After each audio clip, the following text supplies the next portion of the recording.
Welcome viewers. Once again, I am Sriram Madhusudan Rao, working as an assistant professor in H&S department in Chebrol Engineering College. So in this lecture, I would like to discuss about the photocell. So what is photocell? What are its applications in different fields? So as it is related, this topic is related to the diploma students, I would like to explain in Telugu language. కాబట్టి మనం last వీడియోలో అంటే last లెక్చర్లో photo electric effect గురించి చూసాం. ఏనన్నా last వీడియోలో మనం photo electric effect అంటే ఏంది, ఫోటో ఎలక్ట్రిక్ ఈక్వేషన్ అంటే ఏంది, laws of photo electric effect అంటే ఏంది, దాని అప్లికేషన్ ఫోటో సెల్ అని కూడా చెప్పుకున్నాం. ఫోటో ఎలక్ట్రిక్ ఎఫెక్ట్ అనేది ఏంది నాన్న, అదొక ప్రిన్సిపల్, అదొక లా, ఇట్లా జరిగిద్ది ఫినామినా అని. దాన్ని ఉపయోగించి ఏం చేశారు మనం, అది సైన్స్ అనుకుంటే దాన్ని ఉపయోగించి ఒక యూజ్ఫుల్ డివైజ్ని లేదా ఏదన్నా ఒక పెద్ద వర్క్ని, కాంప్లికేటెడ్గా ఉన్న వర్క్ని సింపుల్గా స్మార్ట్గా వాడుకోవటం, అది మనకి టెక్నాలజీ. కాబట్టి అదే ఫోటో సెల్. కాబట్టి అదే మనకు వచ్చేసి ఫోటో సెల్. ఇక్కడ ఇమేజెస్ చూస్తే మీరు అట్లా డిఫరెంట్గా ఉంటాయి ఫోటో సెల్స్ అనేవి వాడే అప్లికేషన్ బట్టి. ఇవన్నీ కూడా ఫోటో సెల్ యొక్క ఇమేజెస్ అనమాట. కాబట్టి ఇప్పుడు ఫోటో సెల్లోకి వెళ్దాం. కాబట్టి ఫోటో సెల్,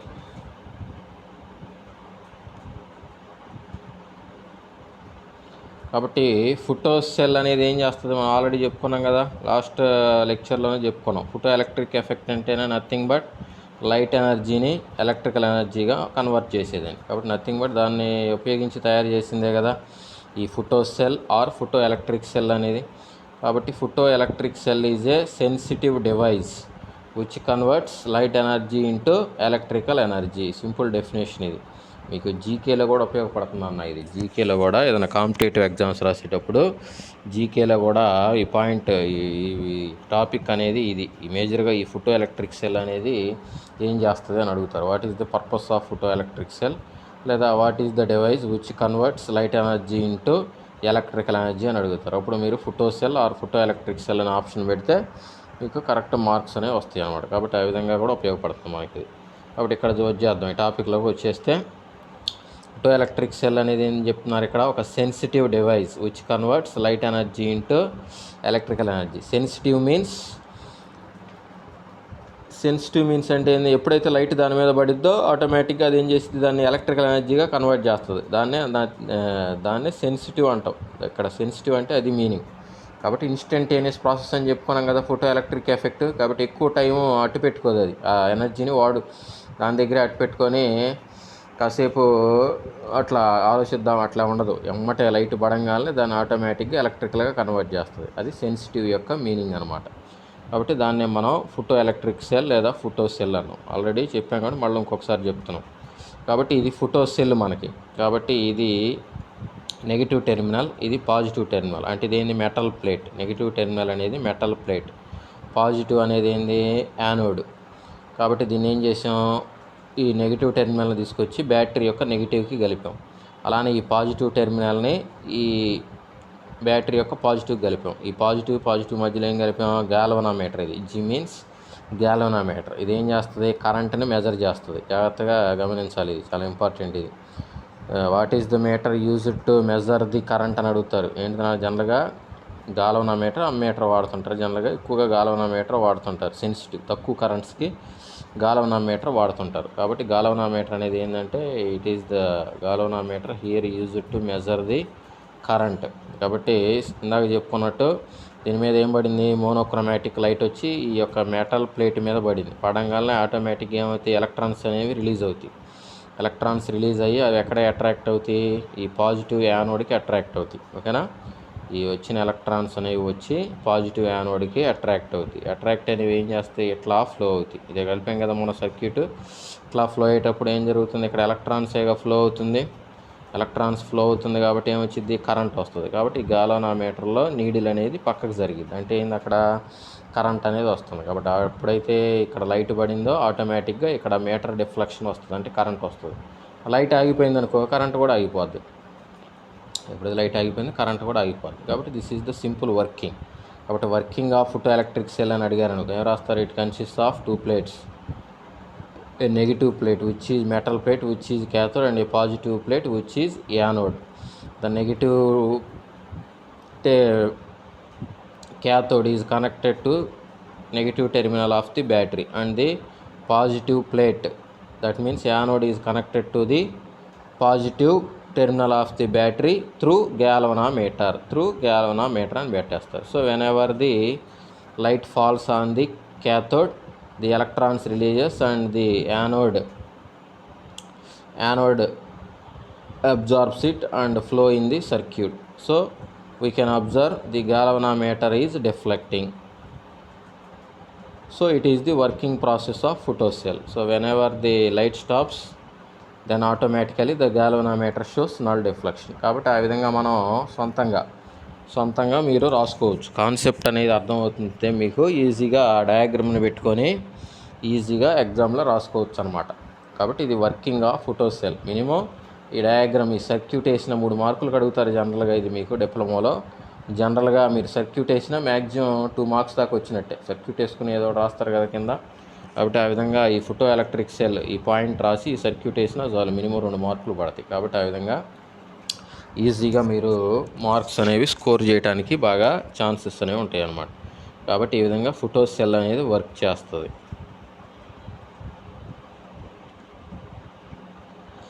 కాబట్టి చెప్పుకున్నాం కదా ఇందాక చూపించాం ఫోటో సెల్ అనేది. కాబట్టి ఇది photo cell, this is cathode, metal plate. Light పడాలి కదా, ఇది ఎందుకని ఎడల్పుగా ఉందంటే లైట్ అనేది వచ్చి దీని మీద ఇన్సిడెంట్ అవ్వాలి కదా. ఇన్సిడెంట్ అవ్వాలంటే కొద్దిగా విడ్త్గా ఉందనుకో ఎక్కువ లైట్ అనేది గ్యాదర్ చేయడానికి అవకాశం ఉంటుంది. కాబట్టి ఈ విధంగా ఇది ఇట్లా పారాబోలిక్ షేప్లో ఉంది.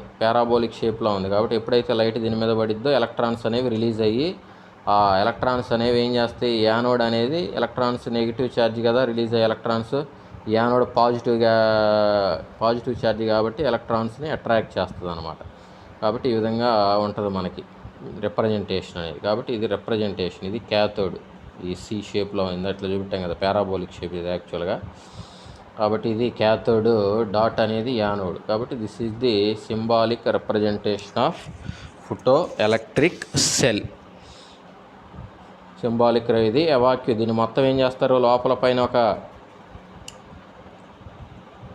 గ్లాస్తో కవర్ చేశారు, లోపల ఏం ఉండదు, ఎవాక్యువేటెడ్. కాబట్టి లైట్ అనేది ఇట్లా పడుతుంది అనమాట మనకి, అర్థమైందా? కాబట్టి ఇది మనకి ఫోటో సెల్ యొక్క సింబాలిక్ రిప్రజెంటేషన్.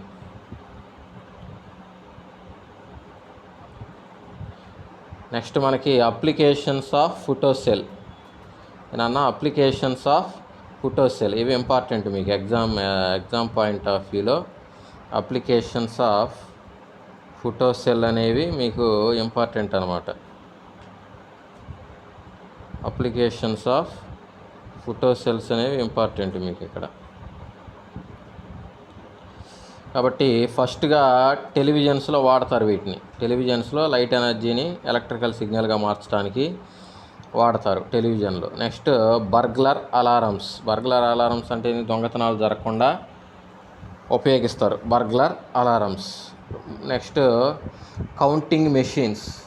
కౌంటింగ్ మెషిన్లో మనీ కౌంట్ చేయటం, జనరల్గా మనీ కౌంట్ చేసే వాటిల్లో, లేదంటే ఏదైనా పెద్ద పెద్ద షాపింగ్ మాల్లో ఎంట్రన్స్ డోర్ దగ్గర పెడతారు, ఎంతమంది వస్తున్నారో కౌంట్ చేస్తుంది, ఆ విధంగా ఉపయోగపడుద్ది. Next as a micro ammeter, కాబట్టి తక్కువ కరెంట్ వచ్చిందని చెప్పాం కదా మనం, కాబట్టి ఆ విధంగా మైక్రో అమ్మీటర్గా కూడా పనిచేస్తుంది. సింపుల్. మామూలుగా మీకు అప్లికేషన్స్ ఆఫ్ ఫోటో సెల్ అని డిప్లొమా వాళ్ళకి అడుగుతారు 3 మార్కులకి ఎగ్జామ్స్లో. మీరు సింపుల్ 3 పాయింట్లు రాస్తే చాలు, ఎక్కువ కూడా అవసరం.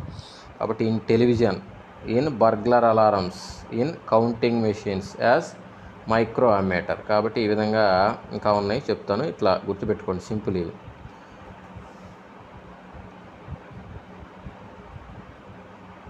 Next in photo telegraphy. కాబట్టి ఫోటో టెలిగ్రఫీలో వాడతారు. ఫోటో టెలిగ్రఫీ అంటే లైట్ ఉపయోగించి మనకి లైట్ ద్వారా సిగ్నల్స్ని పంపించేదాన్ని ఫోటో టెలిగ్రఫీ అంటాం. నెక్స్ట్ ఫర్ కలర్ ఐడెంటిఫికేషన్, ఏ కలర్ ఉందో ఐడెంటిఫై చేయడానికి. Next in reproduction of sound from films. కాబట్టి in reproduction of sound from films అంటే ఇక్కడ యాక్చువల్గా ఇప్పుడు మనకంతా డిజిటల్ అయింది కాబట్టి డిజిటల్ అయింది. కానీ ఒక 10 years బ్యాక్ ఏముండేది, మనకి ఫిల్మ్ ఉండేది, తెలుసు కదా, మన అందరూ చూసే ఉంటారు. థియేటర్స్లో ఫిల్మ్ ఉంటుంది. ఆ ఫిల్మ్ మీద ఏం చేస్తారు, లైట్ వెనకాల లైట్ అప్లై చేస్తారు. లైట్ అప్లై చేస్తే ఆ ఫిలిం నుంచి లైట్ వెళ్ళి స్క్రీన్ మీద ప్రొజెక్ట్ అవుతుంది అనమాట. కాబట్టి ఆ ప్రొజెక్ట్ అయ్యేటప్పుడు దీన్ని సౌండ్ కోసం వాడతారు. ఇది ఎట్లా అనేది నెక్స్ట్ మీకు ఇమేజెస్ చూపిస్తాను, ఊరికే ముందు ఇటు చూడండి. Next in automatic switching of street lights. In automatic switching of street lights. కాబట్టి స్ట్రీట్ లైట్స్ అనేవి మనకి ఎప్పుడు వెలగాలి, రాత్రిపూట వెలగాలి, తెలుసుగా, మనకి పగలు కూడా వెలుగుతూనే ఉంటాయి. ఎవడన్నా వచ్చి ఆపితే కానీ ఆపేది జనరల్ ప్రొసీజర్. ఈ ఫోటో సెల్స్ని వాడటం ద్వారా మనం ఏం చేయొచ్చు, ఆటోమేటిక్గా ఏమైపోతాయి ఇవి, ఎప్పుడైతే మనకి సన్ రైజ్ అనేది జరిగిద్దో ఆటోమేటిక్గా వాటిని స్ట్రీట్ లైట్ స్టాప్ అయ్యే విధంగా సెట్ చేస్తారనమాట ఈ ఫోటో సెల్స్ ఉపయోగించి. కాబట్టి ఈ విధంగా మనకు ఉపయోగపడతాయి ఫోటో సెల్స్ అనేవి. ఈ విధంగా అప్లికేషన్స్ ఉంటాయి. కాబట్టి ఎగ్జామ్ పాయింట్ ఆఫ్ వ్యూలో డిప్లొమా వాళ్ళకి చెప్తున్నా, మేజర్గా ఎగ్జామ్ పాయింట్ ఆఫ్ వ్యూలో 3 రాస్తే చాలు నాన్న, 3 మార్కులు మీకు. ఇది ఎంతగా 3 మార్క్స్కి అడుగుతారు. ఏదైనా 3 గుర్తుపెట్టుకుంటే సరిపోదు. ఇప్పుడు నేను కొన్ని ఇమేజెస్ చూపిస్తాను ఎట్లా ఉంటుంది అసలు యాక్చువల్గా అప్లికేషన్. ఇప్పుడు దాకా మనం ఏం చెప్పుకున్నాం, మామూలుగా సెంటెన్సెస్లో చెప్పుకున్నాం. అట్లా ఎట్లా అనేది తెలియదు కదా, ప్రాక్టికల్గా చూడలేదు కదా.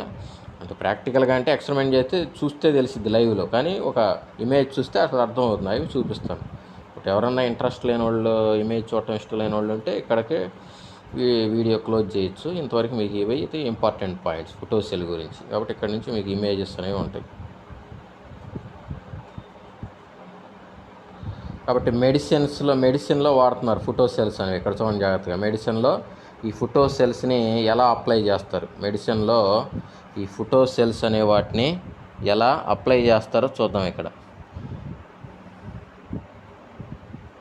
కాబట్టి జాగ్రత్తగా మీరు ఇమేజ్ని కనుక అబ్జర్వ్ చేస్తే ఏముంది నాన్న ఇక్కడ, ఇది లైట్, ఓకేనా, ఇది మామూలు బల్బు, ఇది ఫోటో సెల్, దాన్ని డిటెక్టర్ అంటారు జనరల్గా. ఫోటో సెల్ అంటే లైట్ని గ్యాదర్ చేసేదాన్ని ఫోటో సెల్ డిటెక్టర్ అంటారు.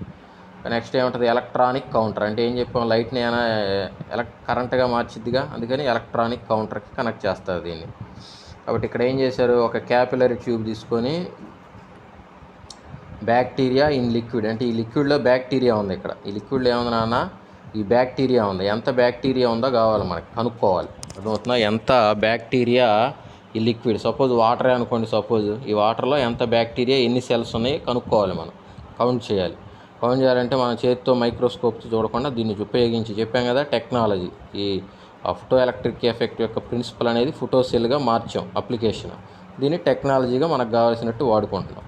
కాబట్టి ఇక్కడ ఏం జరుగుతుంది, జనరల్గా ఈ లైట్ అనేది జనరల్గా మామూలుగా సపోజ్ ఈ క్యాపిలరీ ట్యూబ్ లేదనుకో, ఈ క్యాపిలరీ ట్యూబ్ లేదనుకో, ఏమైద్ది, ఈ లైట్ అంతా ఇక్కడ గ్యాదర్ అయ్యిద్ది. ఫోటో సెల్ గ్యాదర్ అయ్యి ఎన్ని ఫోటాన్స్ అనేవి వస్తున్నాయో కౌంట్ చేయగలిగిద్ది. ఆల్రెడీ చెప్పాం కదా లైట్ అనేది ఫోటాన్స్ రూపంలో ఉంటుందని. కాబట్టి ఈ ఫోటో సెల్ ఇది లేదనుకో, సపోజ్ ఈ క్యాపిలరీ ట్యూబ్, కాబట్టి ఇక్కడ ఎన్ని ఫోటాన్స్ వస్తున్నాయో ఈ ఫోటో సెల్ కౌంట్ చేసి ఇందులో చూపెట్టిద్ది. ఇప్పుడు ఏం జరిగింది, ఈ మధ్యలో క్యాపిలరీ ట్యూబ్ పెట్టి ఇందులో ఏం చేసాం, బ్యాక్టీరియా ఉన్న వాటర్ని పోసాం. అప్పుడు ఏం జరిగింది ఇక్కడ, ఈ లైట్ అనేది ఇట్లా వెళ్ళేటప్పుడు ఏం చేసింది, దీని గుండా ఈ బ్యాక్టీరియా ఉన్న వాటర్ గుండా ట్రావెల్ అయినప్పుడు ఏం చేసిద్ది, ఈ బ్యాక్టీరియా ఏం చేసిద్దంటే ఈ యొక్క కొన్ని ఫోటాన్స్ని అబ్జార్బ్ చేసుకునేది. ఈ మధ్యలో ఉన్న వాటర్లో ఉన్న బ్యాక్టీరియా అనేది కొన్ని ఫోటాన్స్ని ఏం చేసిద్ది, అబ్జార్బ్ చేసుకునేది. కొన్ని ఫోటాన్స్ని అబ్జార్బ్ చేసుకోవడం ద్వారా ఏమైద్ది, ఇక్కడ ఉన్న టోటల్, ఇందాక సపోజ్ ఇక్కడ ఇది లేనప్పుడు 100 ఉంది అనుకుందాం, ఇక్కడ నుంచి ఇక్కడికి చేరే 100 ఉన్నాయి. సపోజ్ ఇది మధ్యలో పెట్టాం బ్యాక్టీరియా అనేది సపోజ్ ఒక 30 ఫోటాన్స్ని అబ్జార్బ్ చేసుకుంది. అంటే ఇక్కడ ఎన్ని వస్తాయి, ఇప్పుడు ఇది పెట్టడం వలన 70 వస్తాయి. ఇందాక 100 కదా అనుకుంది, 30 ఇది అబ్జార్బ్ చేసుకుంటే 70 వస్తాయి. కాబట్టి ఇక్కడ ఏం చేస్తే ఫస్ట్ ఇది 100 అని రికార్డ్ చేసుకునేది ఇది లేనప్పుడు. ఇది పెడతాం వల్ల ఎన్ని వచ్చినాయి, 70 వచ్చినాయి. అంటే ఒక 30 మిస్ అయినాయి. అంటే ఇక్కడ ఒక 30 బ్యాక్టీరియా సెల్స్ అనేవి ఈ వాటర్లో ఉన్నాయి. ఒక 30 బ్యాక్టీరియా సెల్స్ అనేవి ఉన్నాయి ఈ వాటర్లో ఉన్నాయి. కాబట్టి ఆ విధంగా ఇదేం చేసింది, ఎంత బ్యాక్టీరియా సెల్స్ ఉన్నాయో కౌంట్ చేసింది. కాబట్టి ఈ విధంగా ఫోటో సెల్స్ అనే వాటిని మెడికల్ ఫీల్డ్లో ఇట్లా వాడతారు. ఒక రకంగా ఇట్లా చాలా అప్లికేషన్స్ ఉంటాయి, ఎన్నైనా చెప్పుకోవచ్చు. మరొకగా మీకు అసలు ఎట్లా ఉంటుంది, ఎలా వాడతారు అని తెలియటం కోసం, ఇదేం ఎగ్జామ్ పాయింట్ ఆఫ్ వ్యూలో రాయక్కర్లా, మీకు అర్థం కావటం కోసం చెప్తున్నా. ఎట్లా ఉపయోగపడతాయి, నాకు ఇంట్రెస్ట్ ఉంటుంది కొంతమరికి, దానికోసం చెప్తున్నాను అన్నమాట. కాబట్టి ఈ విధంగా ఫోటో సెల్స్ అనేవి మెడిసిన్లో వాడతారు. ఓకేనా.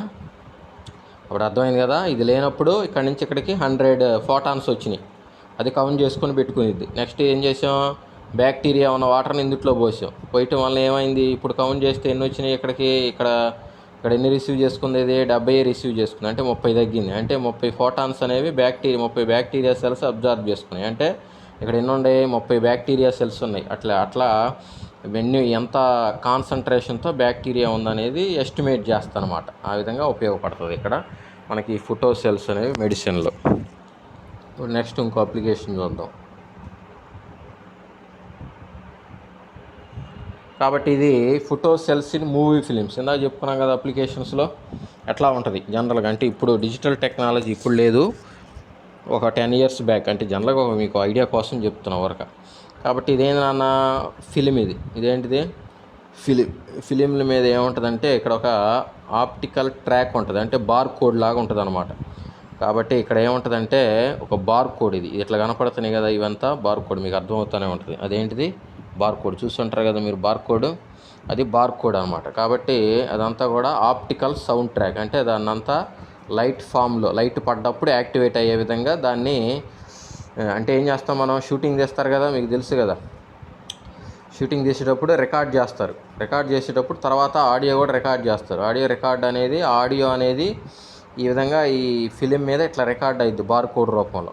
కాబట్టి ఎప్పుడైతే దీన్ని ప్రొజెక్ట్ చేస్తామో, అంటే ఇప్పుడు థియేటర్కి వచ్చినాక ఏం చేస్తారు, ఈ ఫిలిం మీద లైట్ అనేది ప్రొజెక్ట్ చేస్తారు. లైట్ అనేది ప్రొజెక్ట్ చేసినప్పుడు ఏమైంది, ఈ లైట్ అనేది కొంత ఇది వెళ్ళి స్క్రీన్ మీద పడిద్ది. ఈ పార్ట్ అంతా ఇమేజెస్ కదా, ఇవి స్క్రీన్ మీద పడిద్ది. అలానే దీని మీద కూడా లైట్ వచ్చిద్దిగా.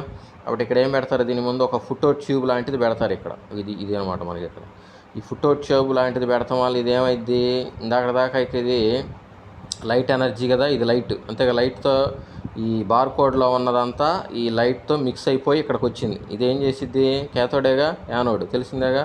ఇవి తీసుకొని ఎట్లా మార్చిద్ది, ఎలక్ట్రికల్ ఎనర్జీగా మార్చిద్ది. ఎలక్ట్రికల్ అంటే ఏంది, సిగ్నలేగా, స్పీకర్కి పంపిస్తుంది. ఆ ఎలక్ట్రికల్ ఎనర్జీని స్పీకర్కి పంపించి అక్కడ ఏదైతే రికార్డ్ అయిందో ఆ సౌండ్ అనేది ఇక్కడ రీప్రొడ్యూస్ అయ్యిద్ది అనమాట. కాబట్టి ఆ విధంగా ఫోటో సెల్స్ అనేవి మూవీ ఫిలిమ్స్లో అట్లా వాడారు. అది ఒకప్పుడు టెక్నాలజీ, ఇప్పుడు లేదు, డిజిటల్ అయిపోయింది కదా, ఇప్పుడు మారిపోయింది, జనాలకు చెప్తున్నది. కాబట్టి ఈ విధంగా కూడా ఫోటో సెల్స్ అనేవి మనకి అప్లికేషన్ పరంగా ఉపయోగపడ్డాయి. కాబట్టి next application, photo cells in garage door openers. ఇది చాలా ఇంట్రెస్టింగ్గా ఉంటుంది. సింపుల్ చెప్పాం కదా, మనకి టెక్నాలజీ, ఫిజిక్స్ అంటే ప్రిన్సిపల్ అంటే సైన్స్, అప్లికేషన్ అంటే టెక్నాలజీ. కాబట్టి టెక్నాలజీ అంటే ఏం చేస్తాం, మనం కష్టపడి చేయాల్సిన పని సింపుల్గా, ఈజీగా, స్మార్ట్గా, తెలివిగా వాడుకోవటం అనమాట. కాబట్టి ఇక్కడ ఏం జరుగుతుందో చూద్దాం. గ్యారేజ్ డోర్ ఉంటుంది కదా, పెద్ద డోర్ ఉంటుంది మనకి ఇక్కడ. కాబట్టి ఇక్కడ చూడండి, ఇన్ఫ్రారెడ్ ఎమిటర్, లైట్ అనేది ఎమిట్ అవుతూ ఉంది. ఇదేంటిది, రిసీవర్. ఓకేనా. సపోజు గ్యారేజ్లోంచి బయటకు వస్తున్నారు జనం, ఏమన్నా గ్యారేజ్లోంచి బయటకు వస్తున్నారు. ఈ అబ్బాయి సపోజ్ ఇతను గ్యారేజ్ లోపల పని చేస్తున్నాడు. ఎవడన్నా బయటికి వెళ్ళాలంటే ఈ సిస్టమ్ పెట్టుకున్నారు వీళ్ళు, ఆటోమేటిక్గా, ఎవడ ఆపరేట్ చేయడు, ఆటోమేటిక్గా మనిషి వచ్చినప్పుడు డోర్ అనేది ఓపెన్ అయ్యేటట్టు ఈ ఫోటో సెల్ పనిచేయాలి. అట్లా పెట్టుకున్నారు అప్లికేషన్. అది ఎలాగో ఇప్పుడు నేను చెప్తాను. ఇప్పుడు గ్యారేజ్లోంచి ఇంటికి పోతున్నాడు అనుకుందాం సపోజ్. కాబట్టి ఇక్కడ ఏం పెట్టాడు, ఇన్ఫ్రారెడ్ ఎమిటర్ లైట్. ఇక్కడ ఏం పెట్టాడు, రిసీవర్. అంటే మనకు తెలుసు కదా, లైట్ పడ్డప్పుడు ఇది ఏమైంది, కరెంటుగా మారిపోద్ది. ఈ కరెంటుగా మారి ఇదేం చేసిద్ది, సపోజ్ మోటార్ ఆఫ్ స్టేట్లో పెట్టాడు. ఇట్లా లైట్ వచ్చినప్పుడు ఆఫ్, లైట్ అనేది కంటిన్యూస్గా ఉన్నప్పుడు మోటార్ ఆఫ్లో ఉండాలి, లైట్ అనేది ఇంటరప్ట్ అయినప్పుడు ఆన్లో ఉండేటట్టు డిజైన్ చేసుకున్నాడు. ఓకేనా. లైట్ కంటిన్యూస్గా వస్తూ ఉంటే మోటార్ అనేది పనిచేయదు. ఎప్పుడైతే లైట్ అనేది మధ్యలో ఎవడన్నా అడ్డం వచ్చి ఆగిపోయింది అనుకో, అప్పుడు ఏమైంది, కరెంట్ సిగ్నల్లో తేడా వచ్చిద్దిగా. ఆ విధంగా మోటార్ యాక్టివేట్ అయ్యేటట్టు డిజైన్ చేస్తారు. అప్పుడు ఎప్పుడైతే వీడు వచ్చాడో ఏమైంది, కరెంట్ అనేది ఆగిపోద్ది. కరెంట్ అనేది అంటే సిగ్నల్లో తేడా వస్తుంది, కరెంట్ సిగ్నల్లో. కాబట్టి ఆటోమేటిక్గా కరెంట్ సిగ్నల్లో తేడా వస్తే మోటార్ యాక్టివేట్ అయ్యేటట్టు పెడతారు. మోటార్ యాక్టివేట్ అయితే డోర్ ఓపెన్ అవుతుంది. కాబట్టి వీడు వెళ్ళంగానే మళ్ళీ ఏమైంది, మోటార్ అనేది డీయాక్టివేట్ అయ్యి క్లోజ్ అయిపోద్ది. కాబట్టి ఆ విధంగా ఈ గ్యారేజ్ డోర్ అనే కాదు, ఏ డోర్ అయినా ఓపెన్ చేసుకోవడానికి ఇట్లా వాడుకోవచ్చు. జనరల్గా ఇట్లా గ్యారేజ్లో వాడుతుంటారు ఎక్కువ. కాబట్టి ఈ విధంగా మనకి ఫోటో సెల్స్ అనేవి అప్లికేషన్స్ అనేవి ఉంటాయి. ఇట్లా చాలా నెంబర్ ఆఫ్, ఇందాక చెప్పుకున్నాం కదా, అట్లా ప్రతిదీ ఇంకా చాలా ఉంటాయి, మనం కొన్ని చెప్పుకున్నాం. కాబట్టి ఇవన్నీ కూడా అప్లికేషన్ ఆఫ్ ఫోటో సెల్స్. కాబట్టి ఇవన్నీ ఇమేజెస్ అనేవి మీకు ఎందుకు చూపెట్టానంటే అర్థం కావటం కోసం. మీరు యాజ్ ఎ డిప్లొమా వాళ్ళకి as a exam point of view ఏదైనా 3 పాయింట్లు ఇంకా చూశారు కాబట్టి ఈజీగా గుర్తుంటాయి మీకు. ఇమేజెస్ అనేవి ఎందుకు నేను చూపిస్తున్నాను ఎంత చేయటం అంటే ఇక్కడ సెట్ చేసి మీకు ఒకసారి మనంతా ఈ విన్నదానికంటే చూసింది మైండ్లో ఎక్కువ ఉంటుంది అబ్బాయి. మనం విన్నదానికంటే కళ్ళతో చూసింది ఎక్కువ, అంతే కదా. జనరల్గా సినిమాలు చూస్తూ ఉంటాం, మనకు ఆ సీన్ ఈజీగా గుర్తుండిపోద్ది. కాబట్టి అందువల్ల ఈ ఇమేజెస్ చూసారనుకో మీకు ఎట్లా పనిచేసిద్ది. ఇంకా మీకు చదవక్కర్లా, ఆటోమేటిక్ ఎగ్జామ్లోకి వెళ్ళి ఫొటోస్ అనగానే ఈ గుర్తు వస్తే 3 పాయింట్లు రాస్తే సరిపోతుంది. అర్థమైతే సింపుల్గా వస్తాయి 3 మార్కులు. కాబట్టి ఇవేంటంటే మనకి అప్లికేషన్స్ ఆఫ్ ఫోటోసెల్. ఓకేనా, అప్లికేషన్స్ ఆఫ్ ఫోటోసెల్.